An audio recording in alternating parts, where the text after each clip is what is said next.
जय श्री माता जी। सहज योग आज का महायोग, या हम उसको कहते हैं कि हम उसको शब्दों में बांध ही नहीं सकते। वो इतना दिव्य और इतना बड़ा है।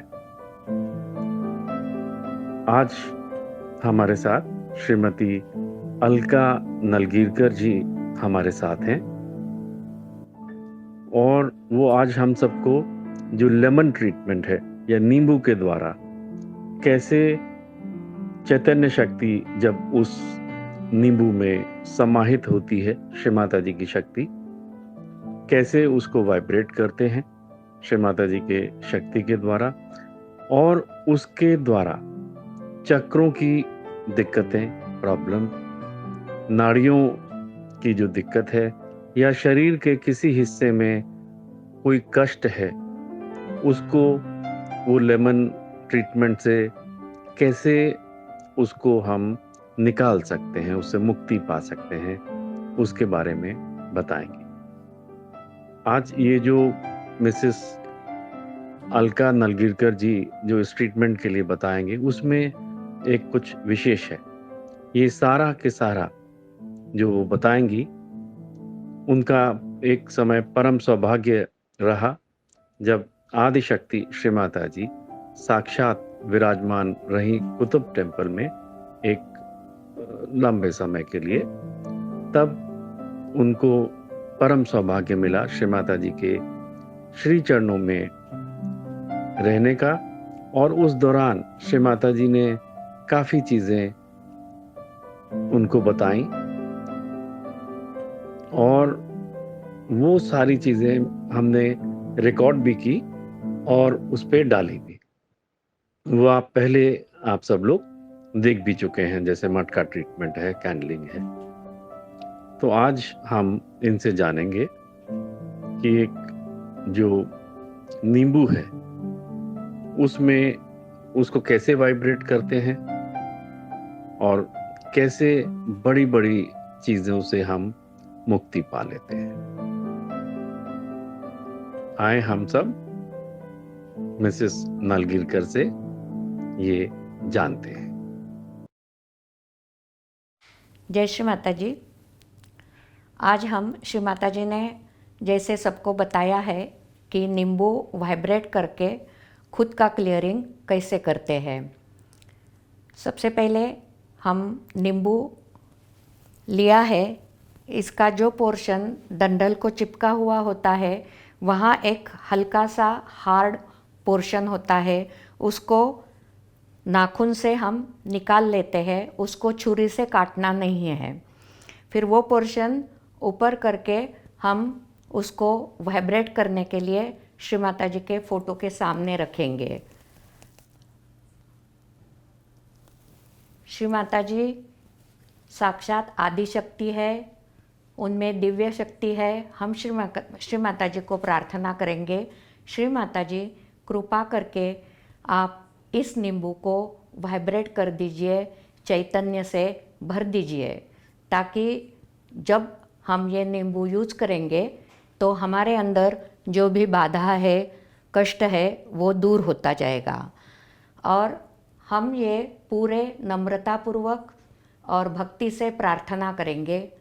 जब हमको हल्का लगने लगेगा, अच्छा लगने लगेगा, तो हम नींबू तुरंत उठा सकते हैं या 5-10 मिनट श्री माता जी के फ़ोटो के सामने भी रख सकते हैं। कितना टाइम रखना है इसका कोई एग्जैक्ट प्रमाण नहीं है। जब आपको लगे कि अब हमारी प्रार्थना श्री माता जी के चरणों पे पहुंच गई है, नींबू चैतन्य से भर गया है, तो हम ये नींबू लेके, यदि हम उस टाइम मेडिटेशन करना चाहते हैं तो श्री माता जी के फ़ोटो के सामने दिया होगा, हम ज़मीन पे बैठेंगे, या जो ज़मीन पे नहीं बैठ सकते हैं वो कुर्सी पे या मोड़े पे बैठ सकते हैं, लेकिन उसकी लेवल श्री माता जी के चरणों के फ़ोटो से नीचे होनी चाहिए।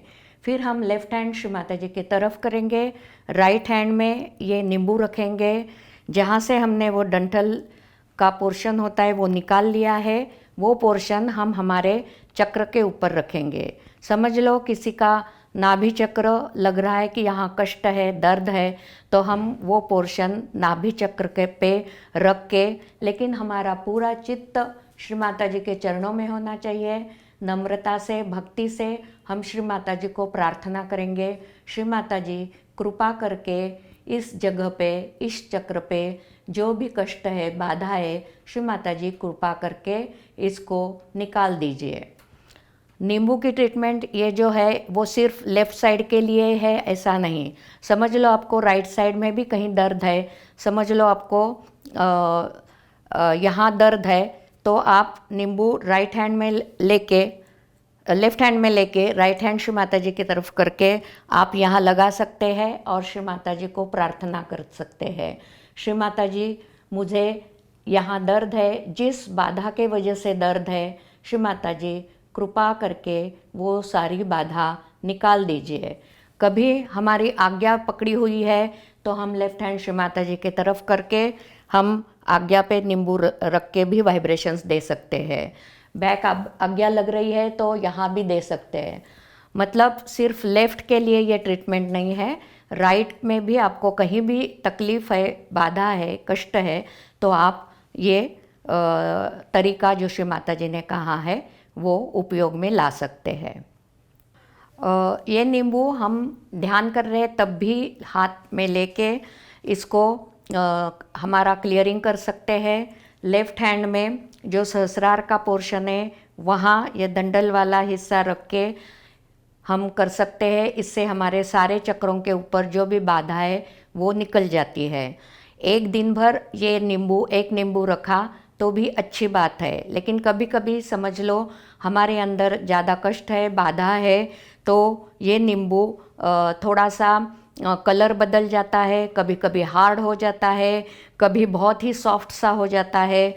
तब हमने उस नींबू को हटा देना है। उसको एक आधे कागज़ में, कागज़ के लिफाफे में डाल के उसको डस्टबिन में फेंक देना है। लेकिन जब हम नींबू लेते हैं तब याद रखना है कि नींबू दाग रहित हो, कहीं कटा हुआ वगैरह ना हो और स्वच्छ हो, वही नींबू हमने यूज करना है। तभी वो पूरे तरह से वाइब्रेशन श्री माता जी के फ़ोटो से जो आते हैं वो सक कर लेता है। श्री माता जी ने ये सिर्फ नींबू की ट्रीटमेंट बताई है, लेकिन काफ़ी लोग ऐसे करते हुए देखे हैं कि एक हाथ में नींबू रखते हैं, एक हाथ में हरी मिर्च रखते हैं, लेकिन वैसा बिल्कुल नहीं करना है। श्री माता जी ने कभी ऐसा करने को कहा नहीं है, ऐसी जानकारी हमें नहीं है। काफ़ी बार ये नींबू से हम खुद को जैसे क्लियर करते हैं, वैसे हम यदि दूसरे व्यक्ति को, सहयोगी व्यक्ति को वाइब्रेशंस देते हैं और उसको थोड़ा हर जगह कष्ट है लेफ़्ट में या राइट में, तो भी हम ये नींबू का उपयोग कर लेते हैं। जैसे उस व्यक्ति को हमने यहाँ बिठा दिया और पीछे से यदि हम वाइब्रेशंस दे रहे हैं तो नींबू को उनके चक्रों के जगह या जहाँ भी कष्ट है वहाँ रख के हम उसको वाइब्रेशंस दे सकते हैं और श्री माता जी को प्रार्थना कर सकते हैं कि श्री माता जी कृपा करके इस व्यक्ति में जो भी बाधा है वो निकाल दीजिए। लेकिन ज़्यादातर खुद ही यूज करो, क्योंकि जिसको आप दे रहे हैं वो व्यक्ति सहयोग में अच्छी तरह से ध्यान धारणा करता है ना, ये भी देखना चाहिए। ये जो नींबू की ट्रीटमेंट श्री माता जी ने बताई है, ये साबुत नींबू चाहिए। साबुत नींबू से ये सारी ट्रीटमेंट करनी है। नींबू को काट के एक हाथ में रखो या और कहीं रखो, ऐसा श्री माता जी ने नहीं कहा है। सिर्फ साबुत नींबू से ही हमारी ट्रीटमेंट हमने खुद ने करनी चाहिए। ये नींबू हमने वाइब्रेट करने के बाद दिन भर हमारे पास भी रख सकते हैं। सिर्फ ये नहीं कि हम मेडिटेशन कर रहे हैं तभी रखना है। और जो लोग दिन में फ्री नहीं है, ज़्यादा टाइम नहीं मिलता है, तो आप रात को सोने से पहले या जब आपको टाइम मिले तब श्री माता जी के फ़ोटो के सामने वाइब्रेट होने के लिए रख दीजिए। फिर सुबह उठने के बाद जो ऑफिस वगैरह जाते हैं तब वो नींबू अपने साथ लेके श्री माता जी को प्रार्थना करके, श्री माता जी ये नींबू आपने वाइब्रेट कर दिया, ये इसलिए मैं आपकी अत्यंत आभारी हूँ, और दिन भर अपने साथ रखिए, अपने पॉकेट में वगैरह रखा तो ज़्यादा अच्छा हो जाएगा। जय श्री माता जी।